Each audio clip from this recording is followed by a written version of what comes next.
Friends, আমি আজ junior homeopathic চিকিৎসকদের কিছু কিছু লক্ষণভিত্তিক ওষুধ বলছি, কিন্তু আপনারা সব সময় মনে রাখবেন যে এইভাবে চিকিৎসা কিন্তু আমাদের হোমিওপ্যাথিতে হয় না।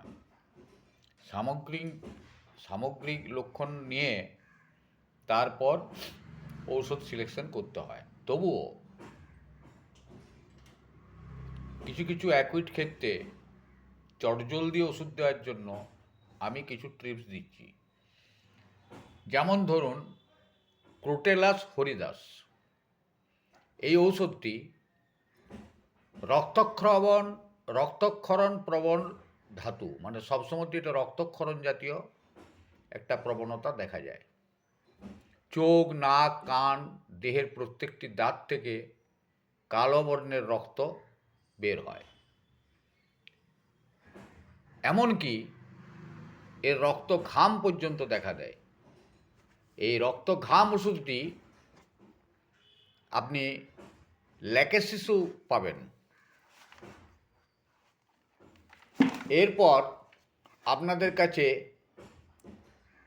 আরেকটি ওষুধ বলছি,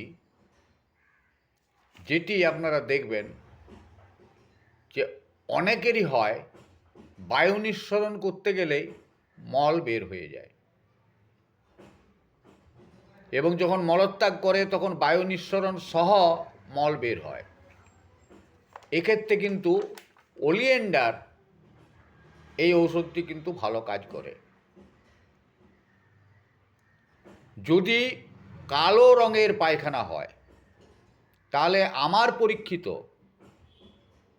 এবং হোমিওপ্যাথিক ঔষধের একটি বড় লক্ষণ কালো বর্ণের পায়খানার ক্ষেত্রে লেপটেন্ড্রা। এই লেপটেন্ড্রা ওষুধটি আমি কিন্তু প্রয়োগ করে ভালো ফল পেয়েছি। মহিলাদের যদি যোনিপথ দিয়ে উচ্চ শব্দযুক্ত বায়ু নিঃসরণ হয়, তাহলে লাইকোপোডিয়াম এবং ব্রোমিয়াম, এই দুটি ওষুধ আপনারা লক্ষণ অনুযায়ী প্রয়োগ করে দেখবেন, সুফল পাবেন। আমি আমার চিকিৎসা জীবনে এরকম একটি রুগী পেয়েছিলাম যাকে আমি ব্রোমিয়াম দিয়ে ভালো করেছি, ফল ভালো পেয়েছি। কোনো রকম চর্মপীড়া দেখা যাচ্ছে না, কোনো ইরাপশন নাই, অথচ জামা খুললেই তার প্রচণ্ড চুলকানি হয়। এক্ষেত্রে ডলিকস ওষুধটি খুব ভালো কাজ করে। হাতের কবজিতে যদি আঘাত লাগে, মচকে যায়, ব্যথা হয়, তাহলে আপনারা রুটা গ্র্যাটিওলা ওষুধটি প্রয়োগ করে দেখবেন, সুন্দর ফল পাবেন। আমার বাবা একজন হোমিওপ্যাথিক চিকিৎসক ছিলেন। উনি 1972 সালে মারা যান। আমি 1975 সাল থেকে হোমিওপ্যাথিতে আকৃষ্ট হই এবং বাবার অনেক বইপত্র আমি দেখেছি পুরাতন দিনে। তখন বিষ্ণুপুরের বুকে বাঁকুড়া জেলার ডাক্তার মুরলীধর দে, ডাক্তার পার্বতীচরণ দাস এবং অন্যান্য আরও বহু চিকিৎসক, যেমন ডাক্তার প্রহ্লাদ ঘোষ, ডাক্তার রাধারমণ আচার্য, এরকম বহু হোমিওপ্যাথিক চিকিৎসক আমাদের বিষ্ণুপুরের বুকে চিকিৎসা করে গেছেন এবং তাঁদের তদানীন্তনকালে যথেষ্ট নামডাক ছিল। আমার বাবা ঈশ্বর পরেশনাথ চট্টোপাধ্যায় তখনকার দিনের যে সমস্ত ওষুধ দিতেন, এখনও তার কিছু কিছু রুগীদের আমার দেখা হয় যে আপনি পরেশবাবুর ছেলে, ও ভালো, ঠিক আছে করুন, আপনার বাবা তো খুব ভালো ডাক্তার ছিলেন। এটা শুনতেও আমাদের খুব ভালো লাগে।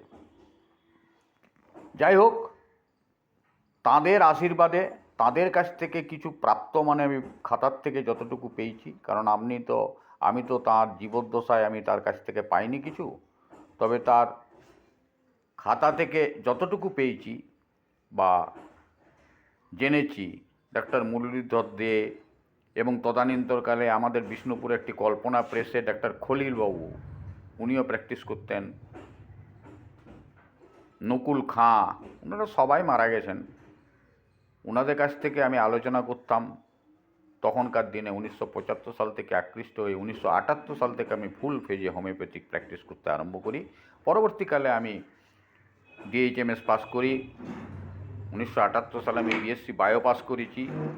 এইভাবে আমি চিকিৎসা শাস্ত্রে আকৃষ্ট হয়েছি এবং বিভিন্ন ধরনের ডাক্তারদের সংস্পর্শে যে যতটুকু আমি অভিজ্ঞতা পেয়েছি সেগুলি আপনাদের কাছে তুলে ধরছি।